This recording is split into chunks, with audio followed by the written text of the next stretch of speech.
CGL का batch शुरू कर रहे हैं। हम आपको पूरा एक तरफ से नहीं पढ़ाएंगे, सिर्फ उतना ही पढ़ाएंगे जितना आपके पेपर में आने वाला है।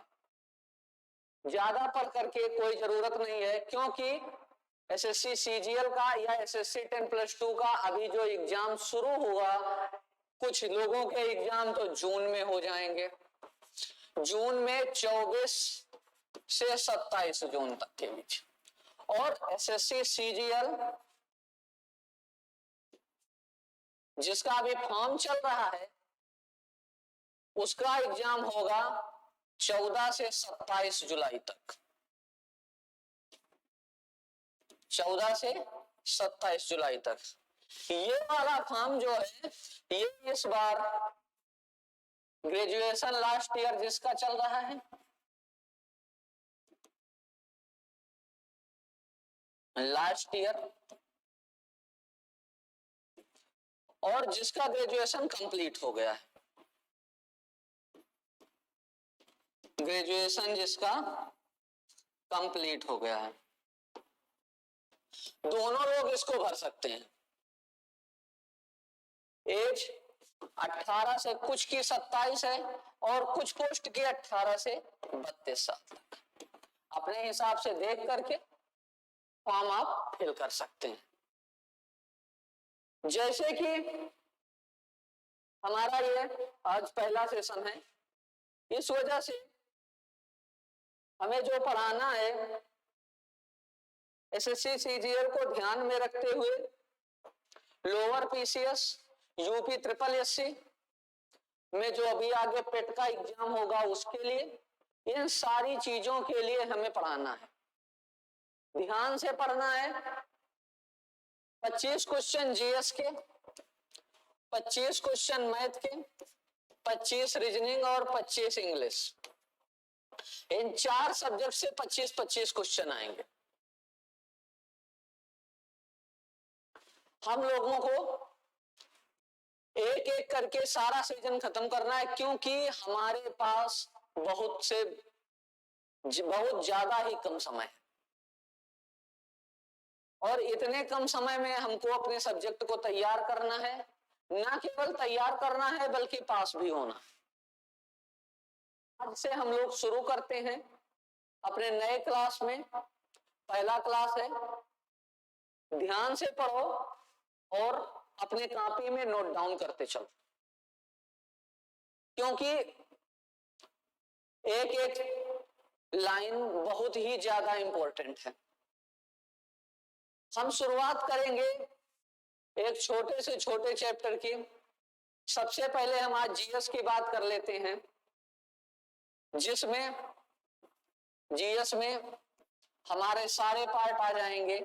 सबसे ज्यादा क्वेश्चन कहां से आते हैं ये कहीं भी पता नहीं है, क्योंकि टोटल क्वेश्चन कितने हैं, टोटल क्वेश्चन जितने हैं ये है 25, और इसी 25 क्वेश्चन में कितने क्वेश्चन कहां से आएंगे इसका कोई पता नहीं। इस 25 में कम से कम जिसके 20-22 सही हो जाते हैं, ऐसे 20-22 तक मैथ में,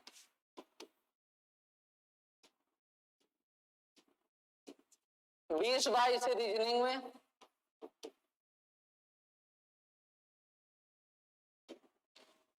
और 20 से 22 इंग्लिश में।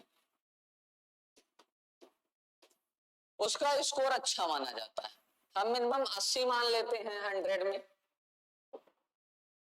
लेकिन हर जगह पॉसिबल नहीं है कि हर एक में अपने हर एक सब्जेक्ट में अपना एवरेज 20 से 22 हो सकता है। हम अगर कवर करेंगे तो कहां से कवर कर सकते हैं, रीजनिंग से। सबसे ज्यादा हिंदी मीडियम वालों के लिए सबसे ज्यादा कवर करने का एक ही चीज है, रीजनिंग। और रीजनिंग के बाद में फिर जीएस। 2 जगह से हम कवर कर सकते हैं। जिसकी मैथ स्ट्रांग है वो मैथ में कवर कर सकता है। इंग्लिश में मैं मान के चलता हूं हिंदी मीडियम वाला स्टूडेंट मैक्सिमम 15-18 और बहुत अगर चला गया तो 20, इससे ज्यादा कभी नहीं रहा। टोटल अगर मेरिट बनती है जनरल की तो 60-65, इससे ज्यादा नहीं बनता। कुल मिलाकर के अगर हमारे 17 क्वेश्चन सही हैं तो हम एक सब्जेक्ट में अगर 17 क्वेश्चन सही हैं तो हम सेफ हैं अपनी मेरिट के लिए। अपनी मेरिट के लिए हम उतने में सेफ मान लिए जाते हैं।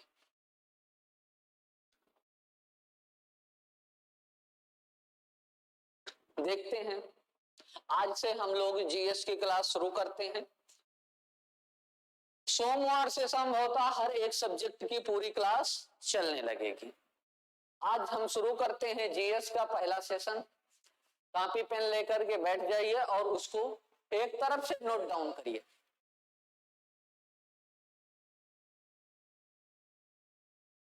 जीएस में सबसे ज्यादा इंपॉर्टेंट टॉपिक जहां से क्वेश्चन किए जाते हैं, सबसे पहले हम लोगों को देखना होता है नेशनल पार्क।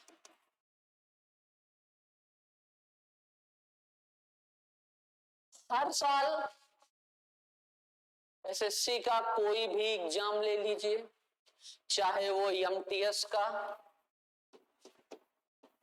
या 10+2 का या फिर सीजीएल का, एक प्रश्न हमेशा आता है यहां से। एक प्रश्न नदी से आता है, एक प्रश्न बजट से आता है, एक प्रश्न आपका रेलवे से भी पूछ लिया जाता है। ज्यादातर संभावनाएं होती हैं। 4 से 5 प्रश्न पूछे जाते हैं आपके साइंस से, 4 से 5 प्रश्न। बाकी इतिहास में मॉडर्न इंडिया से, यानी कि आजादी के लड़ाई से जितने भी प्रश्न हैं वो पूछ लिए जाएंगे।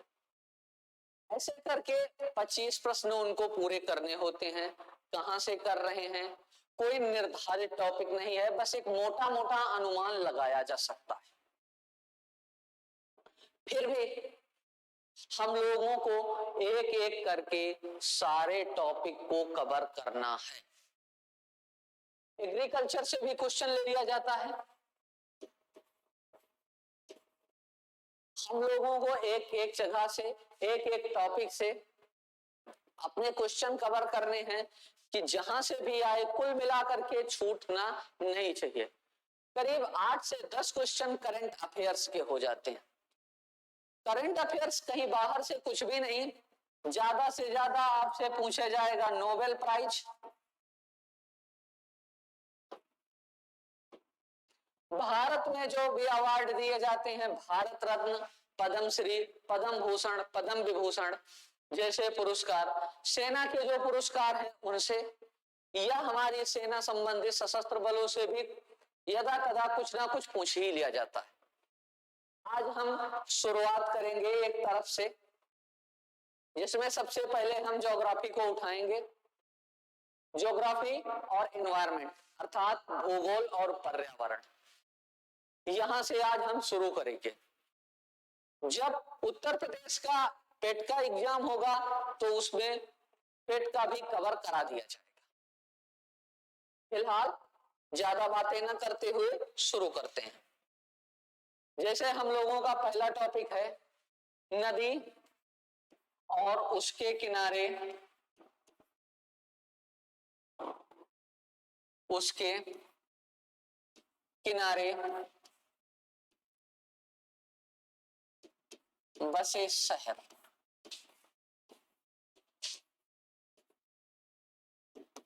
ये टॉपिक परीक्षा की दृष्टि से तो इंपॉर्टेंट है ही, साथ साथ हमारी सामान्य जानकारी में भी हमें पता होना चाहिए।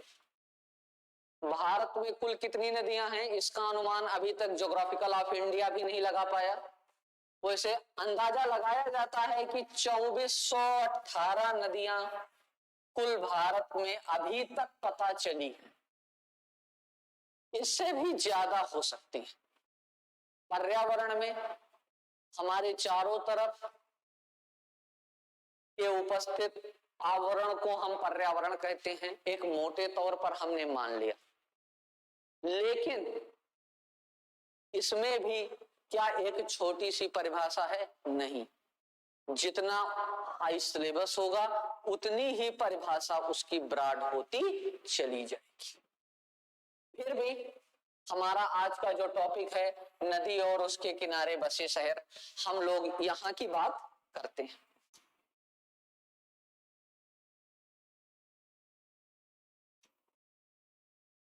एक तरफ हम डाल देते हैं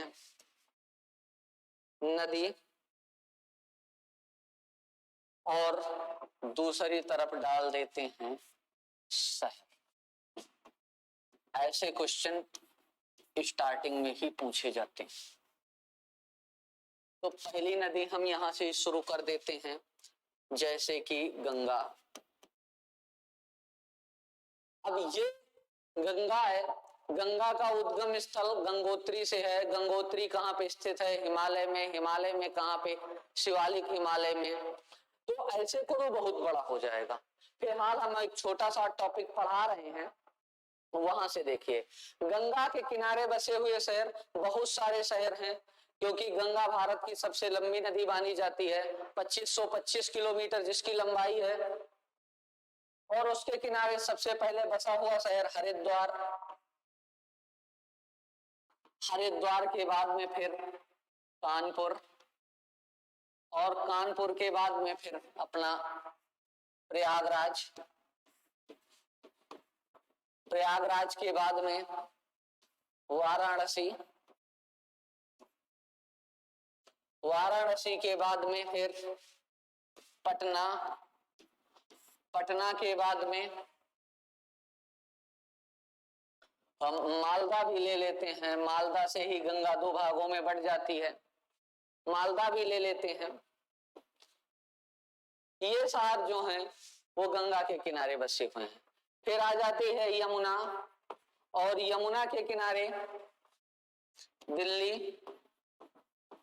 दिल्ली के बाद में आगरा और मथुरा। गंगा यमुना का संगम हो जाता है प्रयागराज में, आप लोगों को पता ही होगा। गंगा के बाद में आ जाती है अपनी गोमती। गोमती के किनारे दो प्रमुख शहर हैं। पहला तो लखनऊ है जो उत्तर प्रदेश की राजधानी भी है, और दूसरा शहर कौन सा है? गाजीपुर।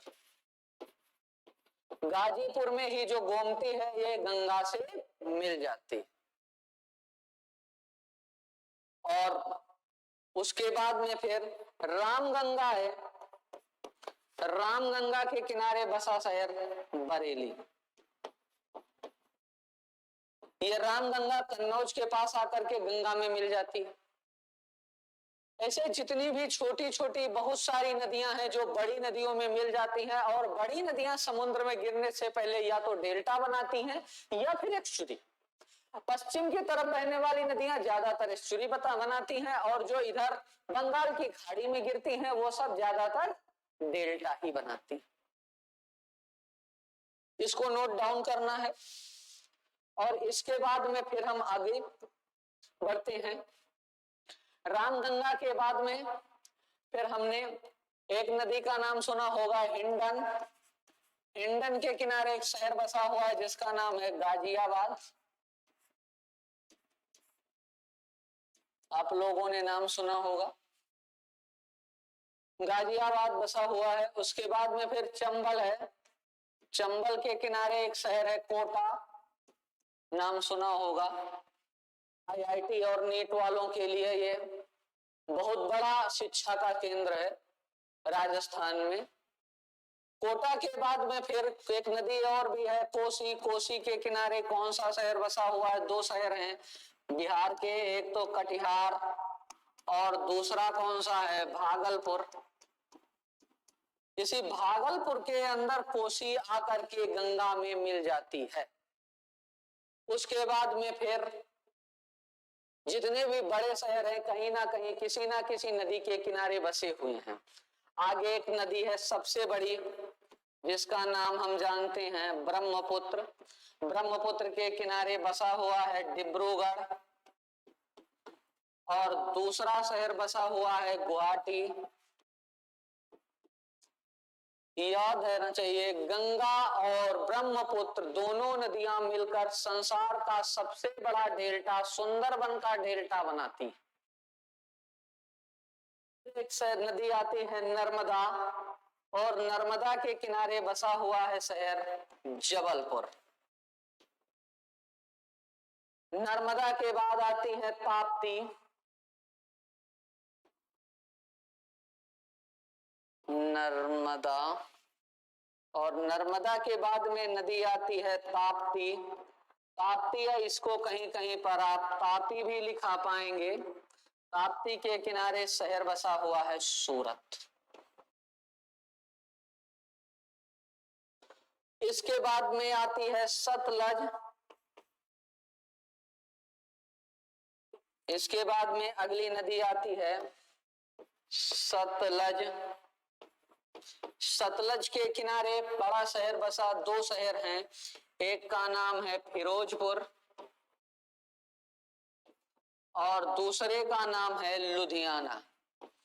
दोनों पंजाब के शहर हैं।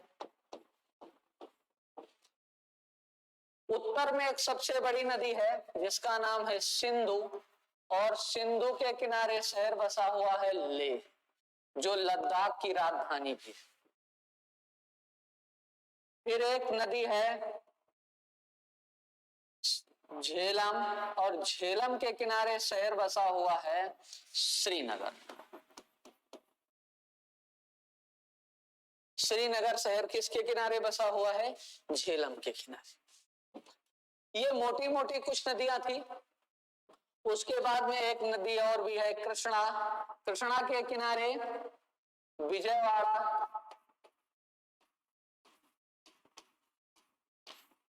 बहुत बार ये क्वेश्चन पूछा गया है। फिर आ जाती है गोदावरी। गोदावरी के किनारे एक तो पहला शहर नासिक ही है, और नासिक के बाद में नासिक ही शहर बसा हुआ है। उसके बाद एक नदी गोदावरी की ही सहायक है जिसका नाम है इंद्रावती। इंद्रावती नदी को छत्तीसगढ़ की जीवन रेखा भी कहा जाता है, और इंद्रावती के किनारे शहर बसा हुआ है जगदलपुर।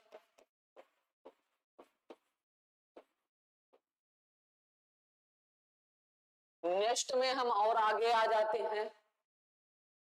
एक नदी है, आपने सुना होगा, सरयू। सरयू के किनारे शहर बसा हुआ है अयोध्या, और उसके बाद में फिर राप्ती। राप्ती के किनारे अपना गोरखपुर है।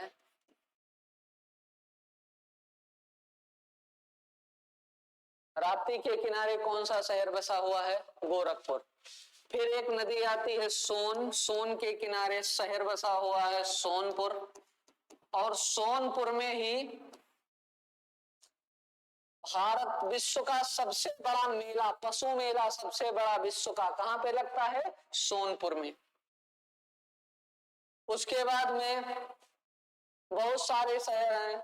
फिर एक नदी आ जाती है स्वर्ण रेखा। स्वर्ण रेखा, इसी पर एक जलप्रपात बना हुआ, बहुत पूछा जाता है, नाम है उसका हुंडरू जलप्रपात। और स्वर्ण रेखा के किनारे शहर बसा हुआ है रांची। रांची जो है झारखंड की राजधानी भी हुआ करती है। और फिर एक नदी है दक्षिण भारत की गंगा, जिसे कहा जाता है कावेरी को, और कावेरी के किनारे बसा हुआ है मैसूर। और उसी जगह पर एक शहर है छोटा सा जिसका नाम है श्रीरंगपट्टनम। श्रीरंगपट्टनम शहर। दो शहर हैं, मैसूर और श्रीरंगपट्टनम। और फिर एक नदी है महादाई, या इसी का दूसरा नाम महादेई भी कहा जाता है। और फिर एक दूसरा नाम इसका मांडवी है। और इसके किनारे शहर बसा हुआ है पणजी, जो कि गोवा की राजधानी भी है। हो गए, लगभग 20 से ज्यादा हो गए होंगे। ये क्वेश्चन आप लोगों से पूछा जा सकता है। इसके बाद में बहुत सारे और भी शहर हैं, लेकिन मैंने आप लोगों को इम्पोर्टेंट बता दिए, जहां से आप पिछले 5 साल 10 साल के पेपर उठाएंगे तो उसमें से क्वेश्चन आपको बहुत सारे यहाँ पे जाकर के मिलेंगे। अभी हम एक छोटा सा ऐसे सारांश बता रहे हैं, जब डिटेल में पढ़ाएंगे तो बहुत ज्यादा बताएंगे। फिलहाल आप लोगों से ऐसे क्वेश्चन पूछे जा सकते हैं कि कौन सा शहर किस नदी के किनारे बसा हुआ है, किस शहर की क्या विशेषता है, और कौन सी नदियां कहां से निकलती हैं, उसके बारे में भी आप लोगों को बताया जाएगा। सारा कुछ बताया जाएगा, बिल्कुल भी परेशान होने की कोई जरूरत नहीं है। नेक्स्ट, हम लोगों को इतना याद करना है, जैसे शुरू कर देते हैं, फिर से एक बार रिवाइज कर लेते हैं। कहां से? गंगा के किनारे कौन सा शहर बसा हुआ है? तो हरिद्वार। हरिद्वार से और आगे आओगे तो कानपुर, कानपुर से और आगे आओगे तो प्रयागराज, और आगे जाओगे तो वाराणसी, वाराणसी से और आगे जाओगे तो पटना, पटना के बाद में और आगे जाओगे तो भागलपुर, फिर मालदा। ऐसे बहुत सारे शहर, आपसे इतना ज्यादा नहीं पूछा जाएगा, बस एक दो शहर छोटे छोटे। ज्यादातर वाराणसी फेमस हो चुका है, प्रयागराज भी फेमस है, कानपुर भी फेमस है, और हरिद्वार, बस ऐसे ही पूछा जाएगा। यमुना के किनारे, यमुना के किनारे आगरा और मथुरा को ज्यादातर पूछा जाता है, कभी कभी दिल्ली का भी नाम ले लेते हैं। गोमती के किनारे लखनऊ, और ये जौनपुर भी शहर है इसी के। क्या जौनपुर में लाल पुल बना हुआ है। फिर आगे आ जाते हैं रामगंगा, कालागढ़ की पहाड़ियों से निकलती है। बरेली शहर इसके किनारे बसा हुआ है। फिर आ जाते हैं हम हिंडन, देखते हैं हिंडन गाजियाबाद में, चंबल है कोटा में, कोसी नदी की 2 जगह से, कटिहार और भागलपुर से। फिर सिंधु जो है भारत में सिर्फ एक ही जगह से निकलती है, वो भी लेह। झेलम के किनारे श्रीनगर बसा हुआ है, कृष्णा से विजयवाड़ा, और गोदावरी नासिक के किनारे। और भी बहुत सारी जगह पर विभिन्न प्रकार की परियोजनाएं भी इन नदियों के ऊपर चल रही हैं। आप लोगों को जब सिंचाई पद्धति पढ़ाएंगे, भारत में नदियों के द्वारा नहर बनाए गए हैं, और उन नहरों से जो सिंचाई पद्धति है, जब उनको पढ़ाएंगे तब आपको बहुत सारी नदियों के बारे में और भी बताया जाएगा। इंद्रावती, जिसको छत्तीसगढ़ की जीवन रेखा भी कहा जाता है, यहाँ पर इसी के ऊपर एक चित्रकूट जलप्रपात भी स्थित है, जगदलपुर में स्थित है। उसके बाद नर्मदा, ताप्ती, सतलज, बहुत सारी नदियां हैं जिनके बारे में आप लोगों को आगे चल करके एक एक डिटेल पढ़ाया जाएगा। फिर पास की नदियों को ले लो, सरयू, सरयू है, राप्ती, सोन, स्वर्णरेखा, कावेरी, महादई, ऐसी भी बहुत सारी नदियां। फिलहाल आप लोगों का एक टॉपिक खत्म हो गया, नदियों के किनारे बसे शहर। ये टॉपिक आपका कंप्लीट हो गया। नेक्स्ट टॉपिक हम देखते हैं, आप लोगों के लिए थोड़ा सा हिमालय के बारे में बता देते हैं। हिमालय को बताने से पहले हम भारत के बारे में आप लोगों को थोड़ा सा डिस्क्राइब करते हैं। चलो देखते हैं हिमालय के बारे में। ऐसे मोटे मोटे समरी आज बता रहे हैं, बाकी सब कुछ बताते रहेंगे। हिमालय जो है, अगर हम भारत के नक्शे पर देखें तो स्टार्टिंग कहां से? एक आधे धनुष के आकार की, यानी कि अर्ध धनुषाकार, अर्ध धनुषाकार है हिमालय।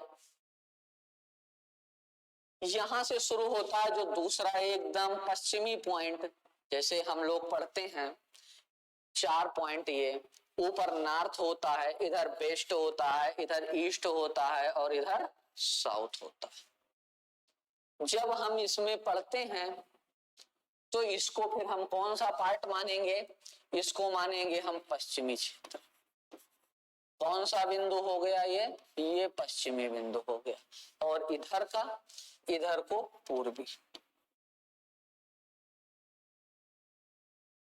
एक तरफ पश्चिम और दूसरी तरफ पूर्व।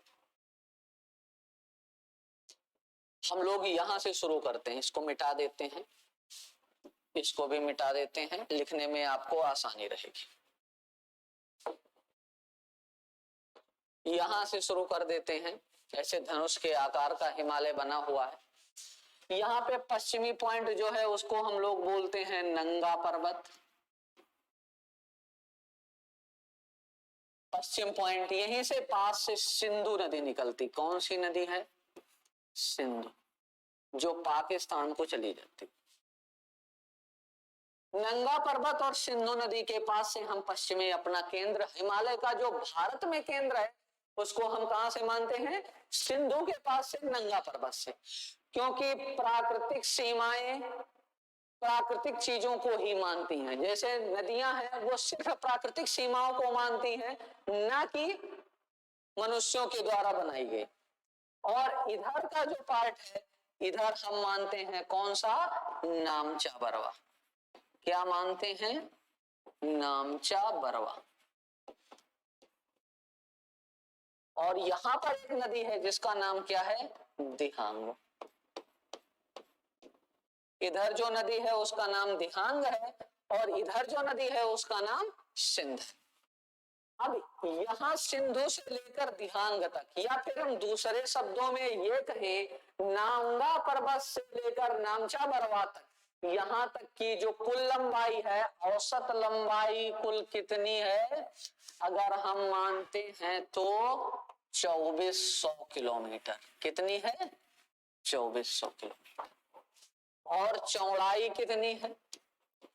चौड़ाई अगर हम यहां तक देखते हैं तो कहीं कम, कहीं ज्यादा, कहीं ज्यादा, कहीं कम, कुल मिलाकर के 450 किलोमीटर। हिमालय की लंबाई कितनी है? 2400 किलोमीटर, और चौड़ाई कितनी है? 450 किलोमीटर। दोनों तरफ का, कहां से कहां तक? सिंधु से लेकर दिहांग तक, या फिर दूसरी बात हम कहें, नंगा पर्वत से लेकर नामचा बरवा तक। इतना समझ में आ गया? इसको नोट कर लो। आगे देखते हैं, इसको हम मिटा देते हैं, नंगा पर्वत, और इधर लंबाई और चौड़ाई भी मिटा देते हैं।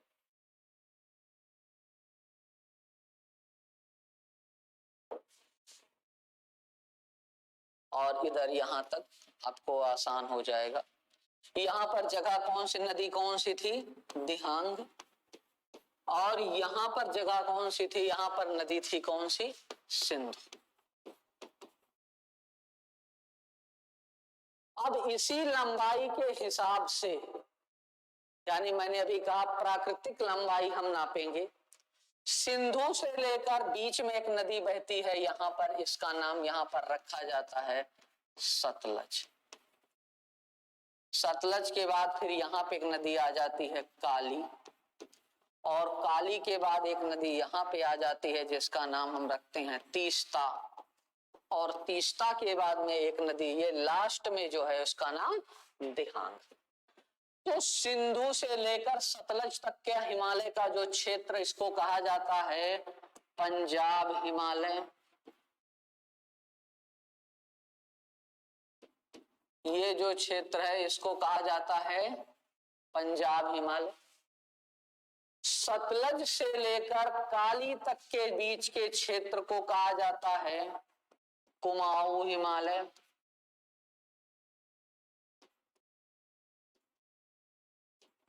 सतलज से काली तक के क्षेत्र के बीच के हिमालय को कुमाऊं हिमालय कहा जाता है।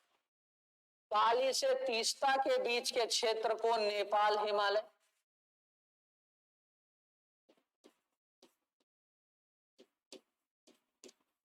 और तीस्ता से दिहांग तक के क्षेत्र के बीच को हम लोग क्या कहते हैं? असम हिमालय।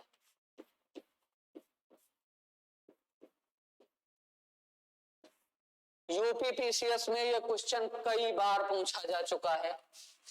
काली से तीस्ता के बीच के हिमालय को हम क्या कहते हैं?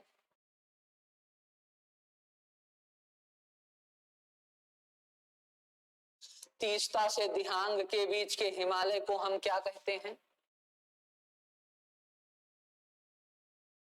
सिंधु से सतलज के बीच के हिमालय को क्या कहते हैं? सतलज से काली के बीच के हिमालय को क्या कहते हैं? ये क्वेश्चन कई बार पूछा जा चुका है, इसको आप नोट कर लीजिए। ये हिमालय की लंबाई के अनुसार दिया गया है। इसके अनुसार दिया गया है, लंबाई के अनुसार। आराम से आप इसको बना सकते हैं। नेक्स्ट हम देखते हैं चौड़ाई पर। अगर चौड़ाई पर भी देखा जाए तो हिमालय को कितने भागों में बांटा गया है? चौड़ाई के अनुसार भी हिमालय को 4 भागों में बांटा गया।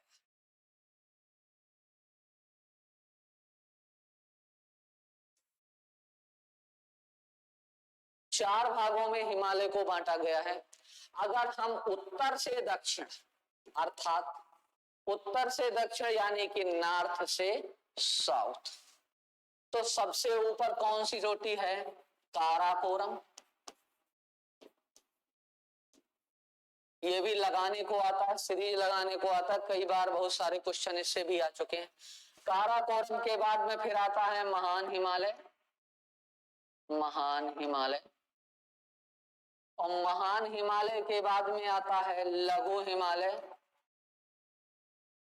लघु हिमालय, और लघु हिमालय के बाद में फिर लास्ट में आता है शिवालिक,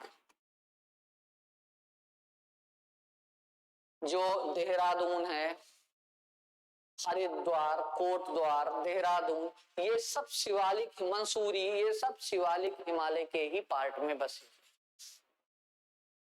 अब अगर उत्तर से दक्षिण पूछा जाए तो सबसे पहले काराकोरम, महान हिमालय, फिर लघु हिमालय, फिर Shivalik.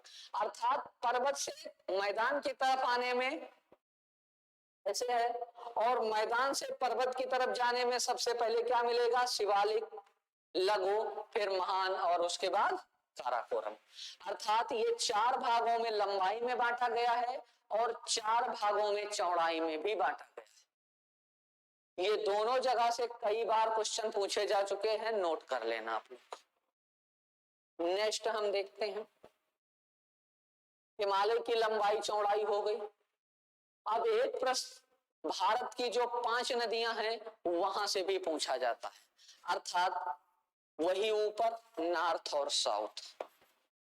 NDA, CDS, UP triple SC, UP triple SC में तो नहीं, लेकिन एसएससी में लोअर पीसीएस समीक्षा अधिकारी, यहां तक कि पीसीएस में भी यह क्वेश्चन कई बार पूछा जा चुका है।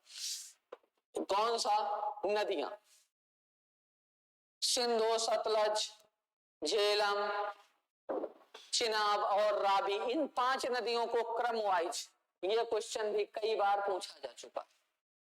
जैसे कि स्टार्टिंग हम करते हैं तो सबसे ऊपर ऐसे नदियों की एक सीरीज बना लेते हैं।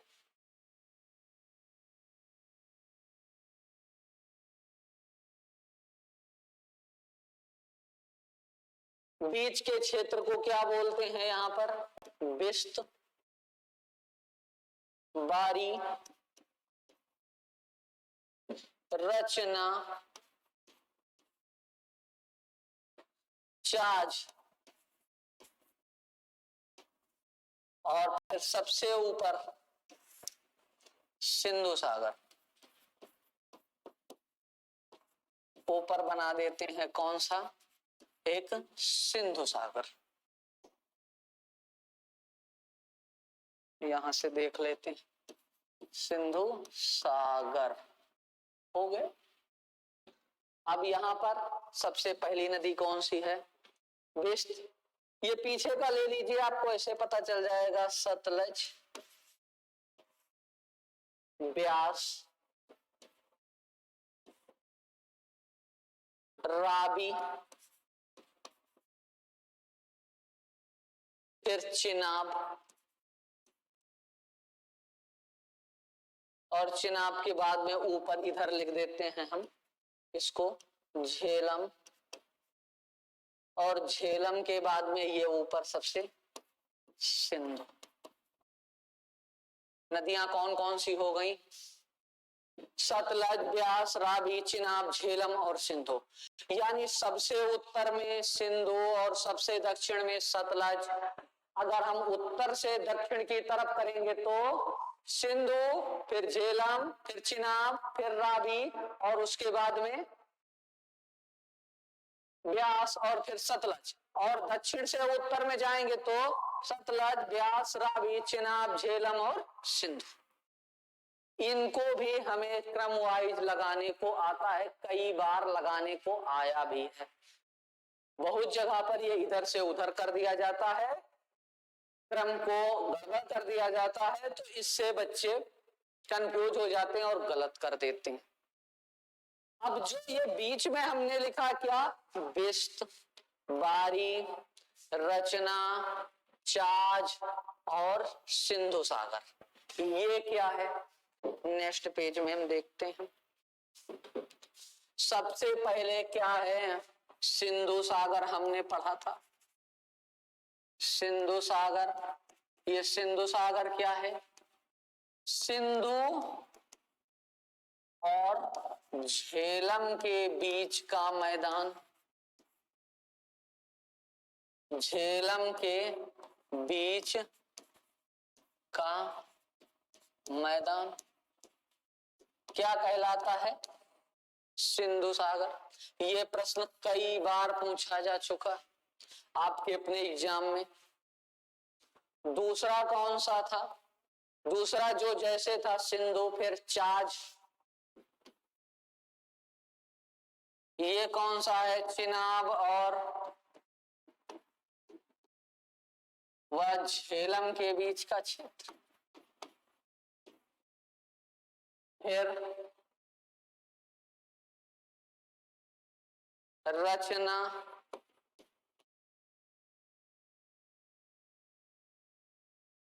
और बिस्त, फिर बारी, बिस्त, बारी, रचना, चाज और सिंधु सागर। बिस्त, चाज और झेलम, रचना, रावी और चिनाब के बीच, रावी और चिनाब के बीच, बिस्त, ब्यास और सतलज के बीच, ब्यास और सतलज के बीच, बारी मतलब रावी और ब्यास के बीच। ये जो क्षेत्र हैं इनको इसी तरीके से आपसे इसमें भी क्वेश्चन पूछ लिया जाएगा कि इन नदियों के बीच के जो मैदान है उनको हम क्या कहते हैं। कहीं कहीं पर इन्हीं में क्रम को गलत कर दिया जाएगा और आपको इसका उत्तर देना होगा। अगर जब उत्तर गलत हो जाता है उसी में, बहुत सारी जगहों पर ऐसा होता है। अब ये क्वेश्चन पूछा जाता है, पंजाब में कुल 5 नदियां बहती हैं। पंजाब में कुल 5 नदियां बहती हैं, यानी कि 5 नदियों को मिला जो जिस जमीन पर 5 नदियां बहती हैं उसी को पंजाब कहा जाता है। लेकिन वर्तमान में जो भारत में स्थित पंजाब है वहां पर 5 नदियां नहीं बहती। क्यों? जो पंजाब की परिभाषा पहले दी गई थी उस समय भारत और पाकिस्तान दोनों एक में थे। फिर पंजाब को 2 भागों में बांट दिया गया, पश्चिमी पंजाब चला गया पाकिस्तान में और पूर्वी पंजाब रह गया भारत में। तो भारत में वो सारी नदियां वर्तमान में नहीं है। और वर्तमान में सर्वाधिक नहरों की संख्या पाकिस्तान में है। 1965 के युद्ध में जब भारत पाकिस्तान की लड़ाई हो रही थी तो भारतीय सेना जाकर के उधर नहर में भी फंस गई थी। तभी से भारत में नहरों की इंपॉर्टेंस और भी ज्यादा बढ़ गई और आज भारत में सबसे ज्यादा सिंचाई नहरों से ही की जा रही है। ट्यूबवेल के बाद सबसे ज्यादा अगर किसी की सिंचाई की वो है डिमांड है तो किसकी है? इसी की, हमारे नहरों की। ठीक, आगे बढ़ते हैं। अब आगे चल करके हमें एक सबसे ज्यादा इंपॉर्टेंट टॉपिक और आ जाता है, जहां से 1 नंबर या 2 नंबर के क्वेश्चन हर साल आना एकदम कंफर्म होता है। वो क्वेश्चन कौन सा होता है, टॉपिक कौन सा होता है, उसको बोलते हैं हम लोग national park. National park and biosphere reserve. यहां से भी एक क्वेश्चन हर साल हमसे पूछा जाता है, कभी एक क्वेश्चन, कभी 2 क्वेश्चन। अभी हाल में ही भारत में चीता आए। चीता कहाँ पे आए, कहाँ रखे गए? भाई चीता का कोई ऐसे तो है नहीं कि छोड़ दो। चीता को कहीं रखा गया था तो कहाँ पे रखा गया था? कोनोपालपुर नेशनल पार्क में। पालपुर नेशनल पार्क में। सोशल मीडिया के जमाने में, वर्तमान समय में जिसे कोनोपालपुर नेशनल पार्क ना पता हो, उसको सोशल मीडिया नहीं यूज करना चाहिए। सबसे ज्यादा राजनीति इन्हीं चीतों की वजह से हुई। और आप लोग तो जानते ही हैं कुनो नेशनल पार्क कहाँ पे है? मध्य प्रदेश के श्योपुर में। और श्योपुर कहाँ पड़ता है? एमपी में। तो ऐसे भी क्वेश्चन आते हैं। हमें चीतों से मतलब नहीं है, हमें इस नेशनल पार्क से मतलब। ये नेशनल पार्क कोई ये जरूरी नहीं कि कौन सा आएगा। वैसे तो भारत में बहुत सारे नेशनल पार्क हैं, छोटे बड़े, लेकिन हमसे क्वेश्चन पूछा जा सकता है। ज्यादातर उन्हीं को पूछा जाता है जो चर्चा में होते हैं हमारे। चर्चित नेशनल पार्क जैसे करंट अफेयर्स में कुनो नेशनल पार्क हो गया, बनेरघट्टा हो गया, गहिरमाथा है, बांदीपुर, राजाजी, दुधवा नेशनल पार्क, पाबीतोरा या फिर शिवसागर, सुंदरबन के डेल्टा। इन जगहों से ज्यादातर क्वेश्चन पूछे जाते हैं। जैसे भितरकणिका नेशनल पार्क, जिसको मिनी अमेजन भी कहा जाता है, भारत का mini Amazon Bhitarkanika national park, उससे भी क्वेश्चन पूछ लिए जाते हैं। या किसी बड़े जंतु की, जिस प्रकार की कोई परियोजना चल रही हो, या किसी जंतु की संख्या में वृद्धि अथवा कमी हुई हो, तो वो क्वेश्चन जो करंट में बन जाते हैं, वहां से भी इस प्रकार के प्रश्न पूछ लिए जाते हैं। अब चलो एक एक करके देखते हैं हम लोग। भारत में बहुत सारे नेशनल पार्क हैं, एक एक करके देखते हैं। जैसे कि सबसे पहले हम उठाते हैं पश्चिम से, या हम ले लो उत्तर प्रदेश से ही उठा लो। वर्तमान समय में हम देखते हैं सबसे ज्यादा टाइगर रिजर्व। बाघों की बात आ गई तो सबसे पहले कौन सी आ गई? Tiger reserve. कुल कितने हो गए वर्तमान में? 53। बाघों की संख्या कुल कितनी है? 3167। लेकिन ये कब की रिपोर्ट है? 2022 की। अब हाथी की संख्या कितनी हो गई? 30,000 से एबव में चल रही है वर्तमान समय में। 30,000 से ज्यादा हाथियों की संख्या है। बाघ सबसे ज्यादा कौन सा पाए जाते हैं, अर्थात टाइगर स्टेट? टाइगर स्टेट कौन सा है हमारे देश का? तो उसको बोलते हैं एमपी को। और अगर ये प्रश्न पूछा जाए कि अभी सबसे लास्ट में टाइगर रिजर्व कौन सा बनाया गया, तो रानीपुर टाइगर रिजर्व। और ये रानीपुर टाइगर रिजर्व है कहाँ पे? ये यूपी में है। और यूपी में कहाँ है तो क्या बताओगे? चित्रकूट में। आ गया समझ? यहां से भी प्रश्न आप लोगों से पूछे जाएंगे। विभिन्न प्रकार के प्रश्न जगह जगह से लिए जाते हैं। नेक्स्ट हम देखते हैं। तो आज आपको हम कुछ नेशनल पार्क बताएंगे, कुछ आपको कल बताएंगे। ये चैप्टर खत्म हो जाएगा। धीरे धीरे करके ऐसे ही हमें सारा कुछ कंप्लीट करना है। चलो हम स्टार्ट करते हैं, उसके बारे में भी बताएंगे, लेकिन उससे पहले हम लोगों को एक छोटी समरी भी सीखनी चाहिए। नेशनल पार्क अर्थ आखिर होते क्या है, या जो नेशनल पार्क किस लिए बनाए जाते हैं, ऐसे भी तो रखे जा सकते हैं। क्वेश्चन ये भी तो आ सकता है, ऐसे भी जंतुओं को छोड़ दिया जाए, वो भी रखे जा सकते हैं। उनको इतना ज्यादा संरक्षण प्रदान करने की क्या आवश्यकता है, या उनके लिए पर्सनल नेशनल पार्क बनाया जाता है, बायोस्फीयर बनाए जाते हैं, टाइगर रिजर्व बनाए जाते, एलिफेंट रिजर्व बनाए जाते, हाथी गलियारा है, ये सब क्या बनाया जा रहा है?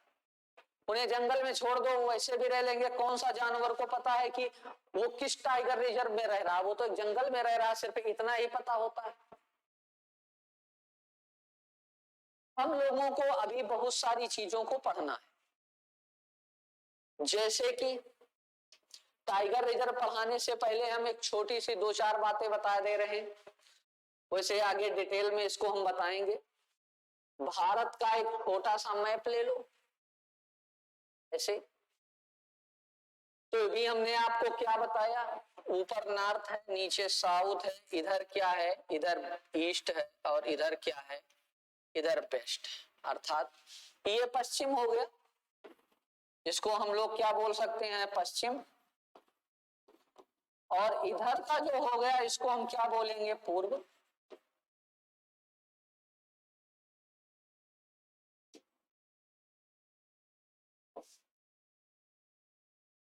आप जानते हैं पश्चिम में हमारे अरब सागर है,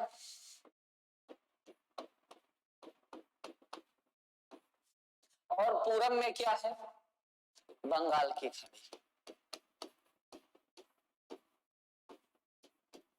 पूरब में हमारे क्या है, बंगाल की खाड़ी, और पश्चिम में अरब सागर। अब यहां तक जब पानी भरा हुआ है, सब चारों तरफ, नीचे ऊपर सब जगह पे पानी भरा, इधर भी चारों तरफ पानी भरा, तो नदी के किनारे हम लोग देखते हैं, जो नदी के किनारे के बाद में एक स्थल रहता है जहां पर हम लोग अपने कपड़े उतारते हैं, नहाने के लिए जाते हैं, उसको हम लोग क्या बोलते हैं, घाट। चूंकि ये पश्चिम में है तो इसलिए इसको हम क्या बोलेंगे, पश्चिमी घाट। और ये वाला जो है ये पूरब में है, तो इसको क्या बोलेंगे हम लोग, पूर्वी घाट। पर्यावरण को पढ़ने में सबसे ज्यादा जरूरी ये है पूर्वी घाट और पश्चिमी घाट। सबसे ज्यादा जरूरी है पूर्वी घाट और पश्चिमी घाट। अगर इन दोनों को हमें पता है तो हम पर्यावरण में, चाहे वो नेशनल पार्क हो, चाहे वो बायोस्फीयर हो, या किसी प्रकार के जीव जंतुओं के बारे में हमें जानकारी लेनी है, तो इन दोनों घाटों के बारे में जानना हमें बहुत आवश्यक है।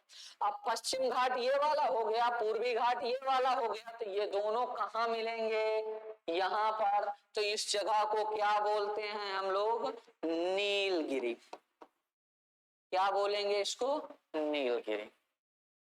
हम लोग जानते हैं जहां पर पानी होगा उसके आसपास जंगल होगा, और जहां पर जंगल होगा तो चाहे वो दलदली क्षेत्र हो अथवा मैंग्रोव क्षेत्र हो, या फिर किसी अन्य प्रकार की परिस्थितियों से जूझ रहा हो, उन जगहों पर जीव जंतुओं की बहुत सारी प्रजातियां मिलेंगी। जीव जंतुओं के साथ साथ हमें विभिन्न प्रकार के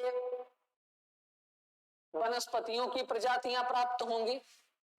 वनस्पतियों के साथ साथ बहुत सारे भिन्न भिन्न तरह के जंतु मिलेंगे, जनजातियां मिलेंगी, आज बहुत सारी चीजें हम लोगों को देखनी होती हैं।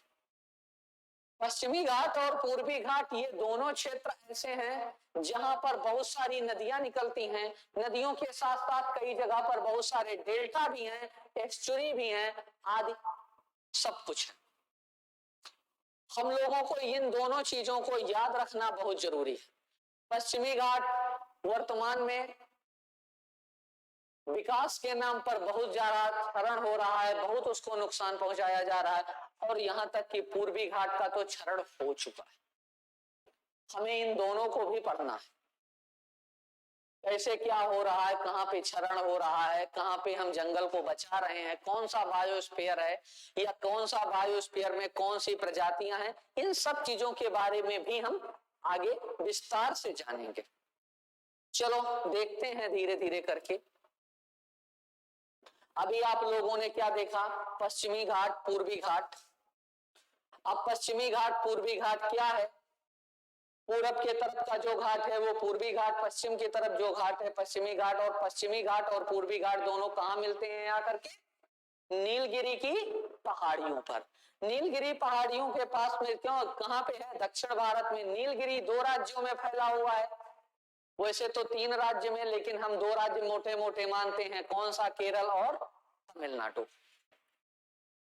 केरल और तमिलनाडु में फैला हुआ है नीलगिरी। उसी जगह पे एक जगह पड़ती है तुम्बा। तुम्बा में हमारा इसरो का प्रक्षेपण केंद्र भी है। फिर भी अब हम शुरू करते हैं आज स्टार्टिंग में नेशनल पार्क की तरफ से। नेशनल पार्क में पहला नेशनल पार्क हम लोग उठाते हैं दाचीग्राम। दाचीग्राम, दाचीग्राम के बाद में हेमिस-गोम्पा, गोम्पा, और हेमिस-गोम्पा के बाद में किश्तवाड़। किश्तवाड़, दाचीग्राम और किश्तवाड़। दाचीग्राम और किश्तवाड़ अलग अलग लिख देते हैं, नहीं तो समझ में नहीं आएगा। ये दोनों हमारे जम्मू कश्मीर में हैं।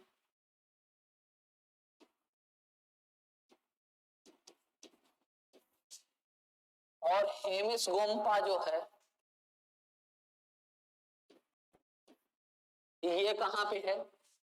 लद्दाख। अभी हम सिर्फ उनको बता रहे हैं जो इंपॉर्टेंट हैं, आप लोगों को एक समरी के इंट्रोडक्शन दे रहे हैं सिर्फ, बाकी पढ़ाएंगे इसको एक तरफ से ही। लद्दाख, वहां से हम आ जाते हैं फिर पंजाब में। तो पंजाब में एक ही नेशनल पार्क है जिसका नाम है अबोहर।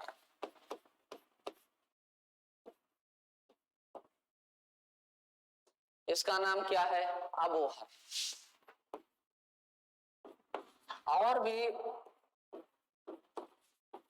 हैं, लेकिन इसको भी नेशनल पार्क हम लोग नहीं मान सकते, क्योंकि नेशनल पार्क की सारी सीमाओं का, सारी शर्तों का पालन ये नेशनल पार्क नहीं कर रहा है। कभी कभी ये प्रश्न भी आता है कि किस राज्य में एक भी नेशनल पार्क नहीं है, तो हम लोग किसको लगाते हैं? पंजाब। क्योंकि अबोहर नेशनल पार्क कुछ शर्तों को मानता है, कुछ शर्तों को नहीं मानता है। उसके बाद में फिर हम और आगे आ जाते हैं। हिमाचल प्रदेश के बाद, पंजाब के बाद में आ जाते हैं हम लोग फिर हरियाणा में। हरियाणा में कालेश्वर, कालेश्वर नेशनल पार्क। और फिर आ जाते हैं हम राजस्थान में। तो राजस्थान में भी बहुत सारे नेशनल पार्क देखने को मिलते हैं, जैसे कि घाना, रणथंभौर, मुकंदरा, सरिस्का, मरु नेशनल पार्क, भैंसरोडगढ़, बहुत सारे। एक एक करके सबके बारे में हम आपको बताएंगे। उसके बाद में उत्तर प्रदेश में देख लेते हैं दुधवा और चंद्रप्रभा। करतनिया घाट भी अभयारण्य है, लेकिन उसको भी हम नेशनल पार्क भी मान लेते हैं, अभयारण्य भी मानते हैं, करतनिया घाट का है। फिर उत्तराखंड में राजाजी नेशनल पार्क, चंबा का Chamoli national park, Jim Corbett आदि बहुत सारे। बिहार में देखते हैं तो वाल्मीकि। मध्य प्रदेश में सबसे ज्यादा है कानाकिसली, पंचमढ़ी, पन्ना, रातापानी, और ये अपना कुलोपालपुर, ये सारे। महाराष्ट्र में देखेंगे तो तडोबान देवी, नवेगांव, संजय गांधी, गुजरात में बंसदा, गिर, करजन, बहुत सारे। ऐसे हम एक एक करके सारे नेशनल पार्क के बारे में जानेंगे। 18 बायोस्फीयर रिजर्व, 18 बायोस्फीयर रिजर्व भी हैं, जिसमें पंचमढ़ी, पन्ना, शेषाचलम, सुंदरबन, नोक्रेक, अचानकमार, अन्नामलाई, अगस्त्यामलाई, ऐसे बहुत सारे नेशनल पार्क हैं, इनको भी देखेंगे। ग्रेट हिमालयन, ये सारे क्या हैं? हमारे बायोस्फीयर रिजर्व। इन सब में 3 कोर होते हैं, बायोस्फीयर के भी 3 कोर होते हैं। ऐसे एक सर्किल में इनको जोड़ दिया जाता है।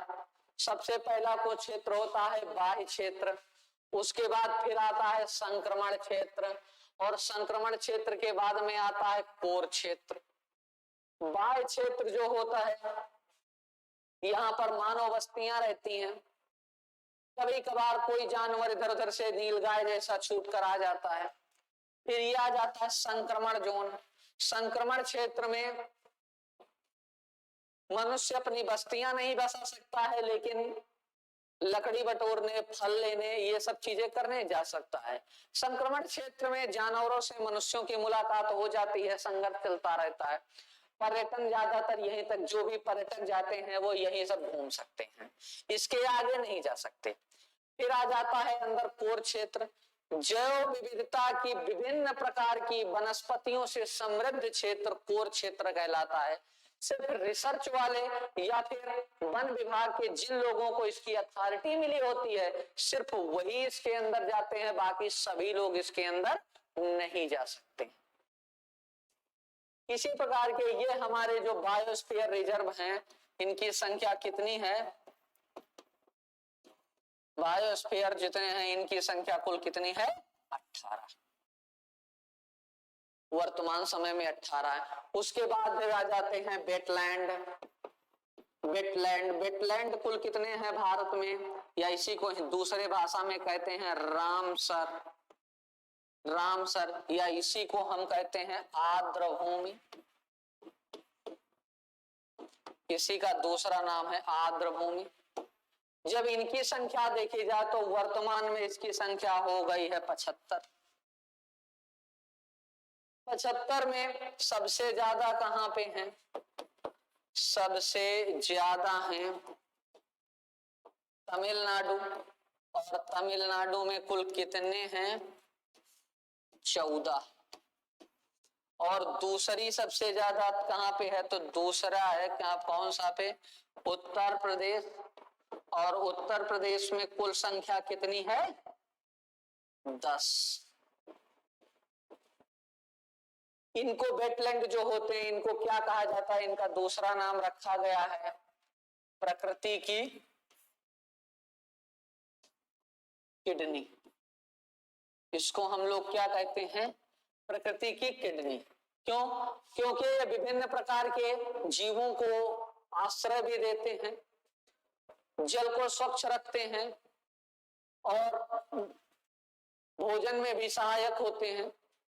उसके साथ साथ बाढ़ को भी रोकने में ये समर्थ होते हैं। बहुत सारी विशेषताएं इनकी भी। क्वेश्चन आपसे यह पूछा जाएगा कि प्रकृति की किडनी किसे कहते हैं, तो आप क्या बताओगे? आर्द्र भूमि, या रामसर भूमि, या फिर वेटलैंड। वर्तमान में वेटलैंड की संख्या कुल कितनी है? 75। सबसे ज्यादा कहां पे है? तमिलनाडु। और दूसरे नंबर पे कौन सा आता है? उत्तर प्रदेश। बायोस्फीयर रिजर्व की संख्या कुल कितनी है? 18। आपसे ये सारे प्रश्न पूछे जा सकते हैं आपके एग्जाम में। बायोस्फीयर की संरचना कैसी होती है? तो त्रिस्तरीय संरचना होती है। एक होता है बाह्य क्षेत्र, दूसरा होता है संक्रमण क्षेत्र, तीसरा और होता है, इसको बोलते हैं कोर क्षेत्र। यहाँ पर हम लिख देते हैं, इसको क्या बोलते हैं? कोर। और इसको बोलते हैं संक्रमण क्षेत्र। संक्रमण क्षेत्र, या फिर इसी को हम बोलते हैं ट्रांजिशन जोन। Transition zone. और ये हमारा बाह्य क्षेत्र होता है। बाह्य क्षेत्र के बाद में यहाँ पर सारी बस्तियां होती हैं, इसके अंदर भी लोग अपनी बस्तियां बसा सकते हैं। यहाँ पर क्या होता है, मनुष्य और जानवरों के बीच में आमना सामना तो हो जाता है, लेकिन मनुष्य यहाँ पर जाता है लकड़ी बटोरने, शहद लेने या फिर जंगल के जो भी उत्पाद हैं वहां तक ये जा सकते हैं। पर्यटन के कार्यक्रम ज्यादातर सब यहीं पर हो जाते हैं। और ये लास्ट का जो होता है कोर, कोर में किसी को भी जाने की अनुमति नहीं होती, सिर्फ रिसर्च वाले जा सकते हैं जो जंगल में प्रजातियों के ऊपर रिसर्च करते हैं, या फिर वो जा सकते हैं जिनको सरकार या वन विभाग अथॉरिटी देता है वहां की, वही अंदर जा सकते, बाकी सभी लोग इसके अंदर नहीं जा सकते। इनका उद्देश्य होता है कि प्रकृति का संरक्षण करना या जो जीव जंतुओं की प्रजाति विलुप्त हो रही है उसका भी संरक्षण करना, इसी उद्देश्य से ये सारी चीजें बनाई गई हैं। ठीक, यहां तक क्लियर है? अगर किसी को यहां तक कुछ पूछना है तो पूछ सकता है। इतना आप लोग लिख लीजिए, बाकी क्लास आगे आपकी कल होगी। तब तक के लिए थैंक यू।